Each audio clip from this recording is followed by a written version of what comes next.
Пладневни вести ви благодарам што сте со нас.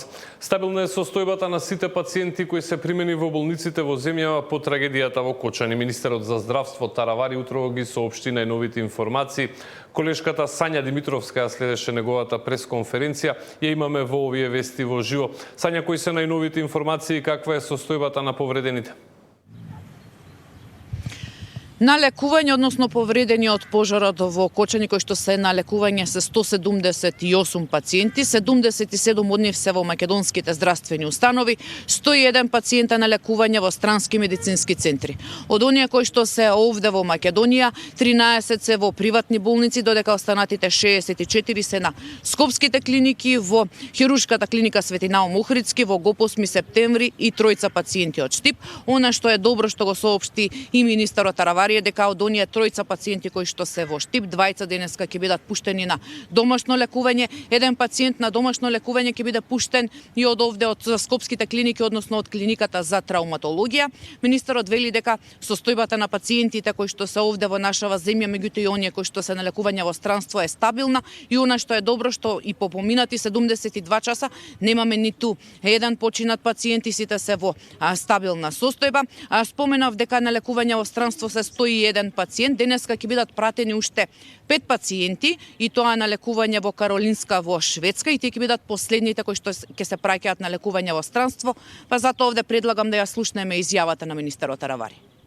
Булгарија 15, Србија 30, Грција 12, Турција 9, Унгарија 6, Австрија 6, Хрватска 5, Словенија 4, Литванија 4, Белгија 4, Италија 4 пациенти, Полска 2 и за денеска ви кажав ќе бидат последните трансфери на пациенти, двајца плюс тројца, значи вкупно 5 пациенти.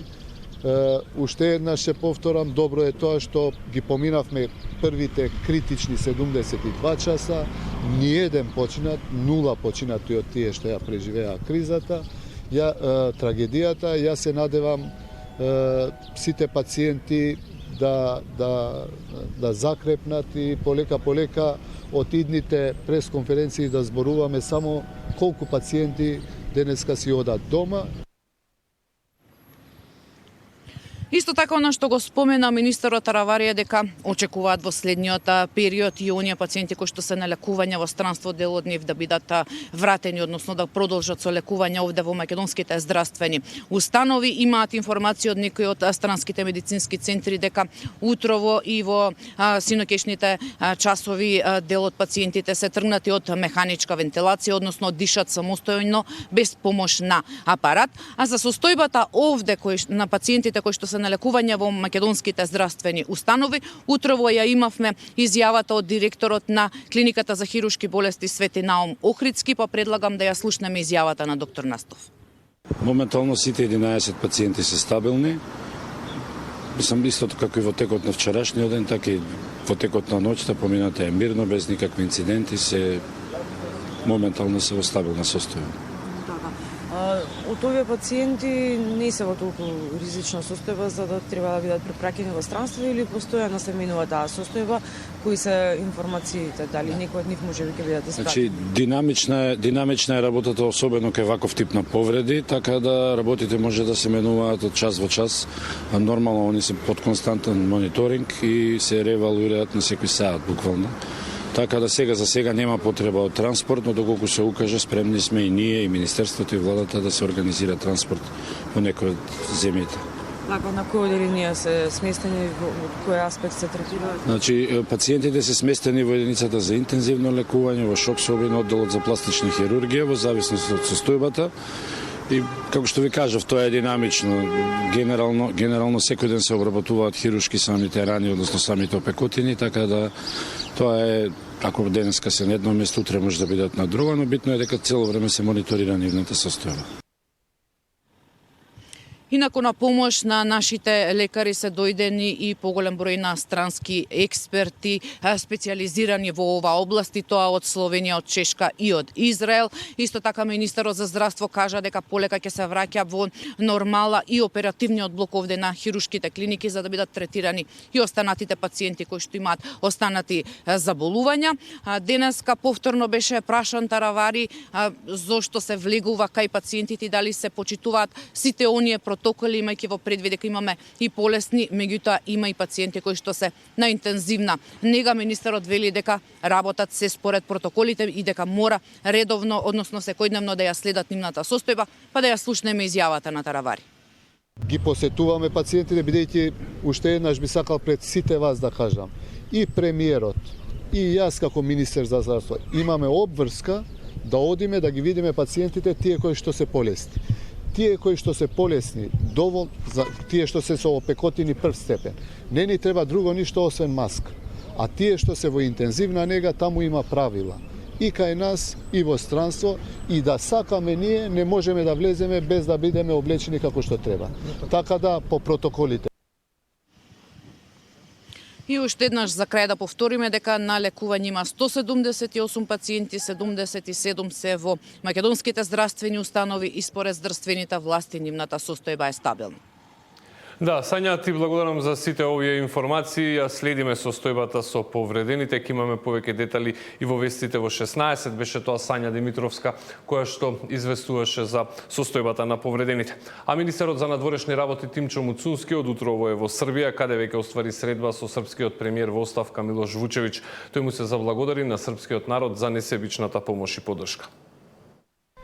Тука сум денес во Белград.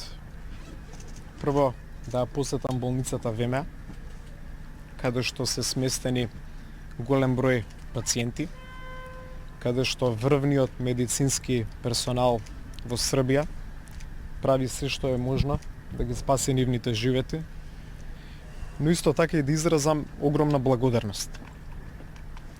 Уште утрото на таа трагична несреќа, премиерот Вучевиќ беше еден од првите лидери кои што се слушна со нашиот премиер Мицкоски.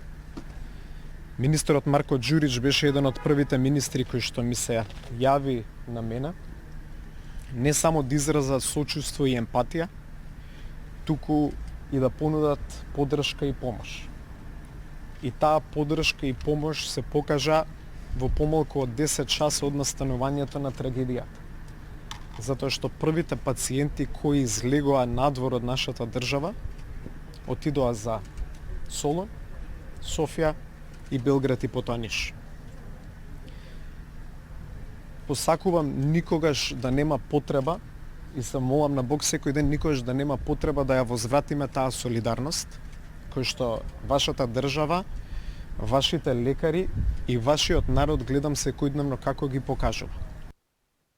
Обвинителството и полицијата продолжуваат со активностите за расветлување на околностите во кои што се случи трагедијата.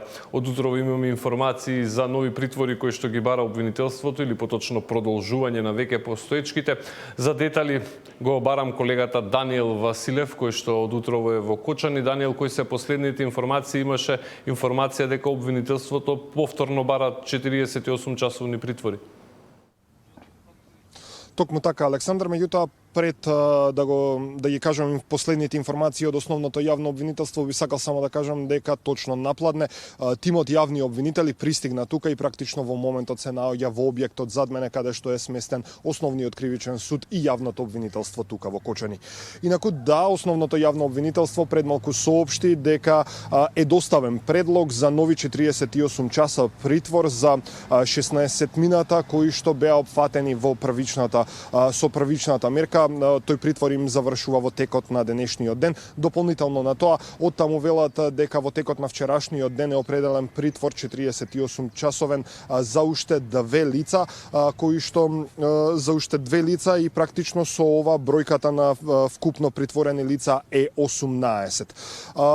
Краткорочен притвор е мерка која што јавното обвинителство ја користи за да може да добие на време да ги прибере сите докази кои што им требаат. Откако ќе заврши овој втор 48 часовен притвор, јавното обвинителство ќе мора да побара ефективен притвор за осомничените. Оттаму пред малку појаснија дека ова се прави за тоа што се уште траат обемни дејствија на прибирање докази за формално почнување на истрагата. Ова се сите информации кои што ги имамо тука од Кочани, меѓутоа морам да кажам дека во текот на денот Министерството за внатрешни работи соопшти дека веќе ќе се започнати оние контроли кои што ги најавија на сите дискотеки и кабареа низ државата, па така приведен и еден сопственик во Куманово, станува збор за 58 годишник со иницијали ТВ, кој од полициски службеници бил затекнат пред објектот на кабарето, како од автомобилот вади противпожарни апарати и ги внесува внатре во објектот. Направена е проверка и практично внатре биле пронајдени пиротехнички средства кои што биле одземени, а исто така тој добил и платен налог, односно казна, и решение за забрана за работа додека не се одстранат сите пропусти. За ова исто така бил известен и јавен обвинител. Александар, ова се сите информации кои што ги имам во овој момент, многу повеќе најавувам за во следното информативно издание. Да, Даниел, добив информација дека околу 15 часот пресконференција во Скопје ќе има министерот Панче Тошковски, верувам и тој ќе соопшти некои нови детали. Остануваш во Кочани да го проследиш текот на истрагата. Ти благодарам за ова вклучување, беше тоа Даниел Василев кој што известува од Кочани.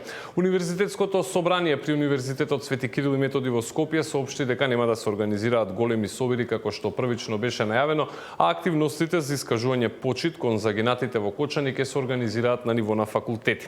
Со цел да не се создаваат поголеми гужви во моменти кога медицинската помош и полицијата се најпотребни на други локации, големи собири по кампуси нема да се организираат како што првично беше планирано. Активностите за искажување на почит ќе може да се организираат на ниво на факултети по иницијатива на факултетските студентски собранија, а Универзитетското собрание ќе понуди логистичка помош, се наведува во соопштението на оваа организација на студентите.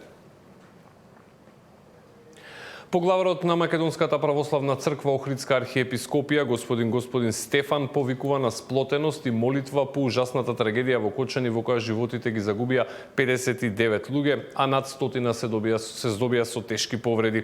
Народната сплотеност и единство, нагласува архиепископот, најмногу се огледуваат и се најпотребни во вакви злокобни неприлики. Во овие дни на траор го повикуваме верниот наш народ заедно да ги сосредоточиме срцата во молитва кон Господа, просејки од него да ги прими душите на ново представените чеда Божји во прегратките Аврамови, а пак на повредените да им дарува побрзо оздравување. Народната сплотеност и единство најмногу се огледуваат и се најпотребни во вакви злокобни неприлики. Затоа ги повикуваме сите верни чеда на мајката Македонска црква и сите граѓани на Македонија да го сочуваме мирот во себе и мирот меѓу себе и прилежно молејки се достоинствено да тагуваме. Со Божји благослов, наведува во својата порака архиепископот Охридски и Македонски господин Стефан. Во храмовите на Македонската православна црква Охридска архиепископија денески и во петок по литургијата на претходно осветени дарови ќе биде отслужен парастос за жртвите во трагедијата во Кочани, а потоа и молитва за исцеление на повредените. Во сабота во 9 часот во манастирот Свети Јован Крстител во Капиштец со благослов на господин Стефан ќе се служи за упокоена литургија за покој на душите на сите настрадани во неодамнешната трагедија во Кочани. Црвениот крст соопшти дека од донации до сега се собрани вкупно нешто по 21 милиони денари за поддршка на настраданите во пожарот во Кочани. Црвениот крст упатува голема благодарност на сите кои досега донираа и се дел од оваа хуманитарна операција за поддршка на настраданото население. Посочува дека продолжуваат и понатаму со сите механизми за прибирање хуманитарна помош за настраданите граѓани и нивните семејства со нудење на прва психолошка поддршка, прва помош, транспорт и материјална поддршка преку ангажирани 120 лица од редот на вработените и волонтерите. Сметките и телефонските броеви преку кои може да донирате ќе ги најдете на sitel.mk. Агенцијата за цивилно воздухопловство вовела забрана за користење воздухоплови без екипаж, така наречени дронови, за вршење било какви операции на територијата на градовите Кочани и Штип. Министерството за внатрешни работи ја пренесува објавата на агенцијата дека неовластено, некоординирано оперирање на овие воздухоплови не само што го загрозува воздушниот сообраќај, туку може да предизвика сериозни последици по животот и имотот на трети лица на земја, како и укажувањето дека оперирање со дронови во забранети зони е основ за поведување на постапка за санкционирање согласно Законот за воздухопловство. Апелираме до граѓаните во овие денови на неизмерна тага и болка во рамки на загарантираното со устав право на собирање и одржување на протест, тие да се одржат во мирна атмосфера, да се почитуваат веќе донесените одлуки од страна на државните институции и да се почитуваат наредбите и насоките од страна на полициските службеници во насока на обезбедување на мирот, безбедноста и сигурноста на сите граѓани во државата, наведува МВР во своето соопштение. Вчера по собирот во Скопје, две новинарски екипи биле повикани на разговор во полиција, бидејќи снимале со дрон без соодветна дозвола, како што пропишува законот. По разговорот тие биле пуштени.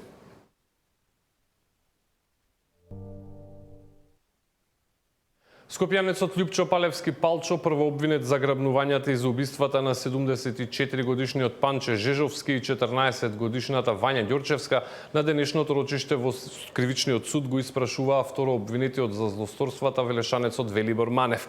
Покрај него прашања на Манев му поставува и адвокатите на останатите обвинети. Манев на минатото рочиште призна се и директно го посочи Палевски како убиец на двете жртви, а Палчо за време на целото судење негира дека е вмешан и тврди дека полицијата и обвинителството политички го местат.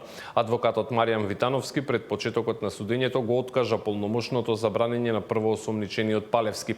Судијата Ивица Стефановски ја прочита одлуката на адвокатот од Куманово. Првообвинетиот сега остана само собранителот Јовица Страшевски. На последното рочиште Манев раскажа морничави детали за тоа како се случиле убиствата. Претходното рочиште беше закажано за во понеделникот, но одложено поради трагедијата во Кочани.